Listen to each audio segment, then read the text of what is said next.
C'est vrai que c'est un site juste incroyable pour créer, c'est très bien parce qu'il y a quelque chose de paisible. Bon, les conditions sont formidables, on est très bien accueillis et puis on a un peu de temps pour créer. Et ça c'est important de pouvoir poser un peu ses valises et d'avoir le temps de créer. Je prends ta place, Mathilde, avec Jimena et Pablo.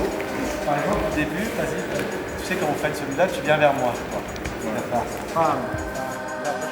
Les conditions optimales, c'est de pouvoir avoir le temps de travailler la création lumière, les costumes, la scénographie, d'être dans des conditions, ce qu'on appelle la boîte noire, c'est-à-dire quand on va quitter le plateau, on va être prêt à partir en tournée, c'est-à-dire le spectacle est terminé. Et puis on a toute l'équipe artistique sur place, on est logé juste en face, ça paraît anodin, mais au final on a effectivement un rythme de travail qui est efficace et ça c'est précieux.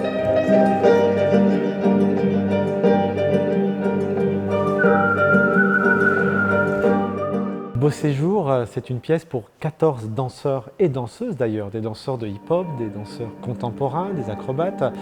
C'est une musique composée par Christophe Muller et Eduardo Makarov, qui sont des anciens des Gotham Project, une musique comment dire, tango argentine, une musique qui invite à la danse. C'est un spectacle où j'ai eu envie de m'interroger sur la question des corps vieillissants, donc de façon un peu ironique, un peu décalée, avec un peu d'humour, comment je vais traiter cette danse et comment je vais la partager au public sans être forcément toujours dans le virtuose, dans la démonstration, comment je vais aller chercher peut-être une danse parfois un peu plus minimaliste, peut-être un peu plus poétique. Voilà, c'est tout ça que j'ai cherché à faire, en tout cas dans Beau Séjour.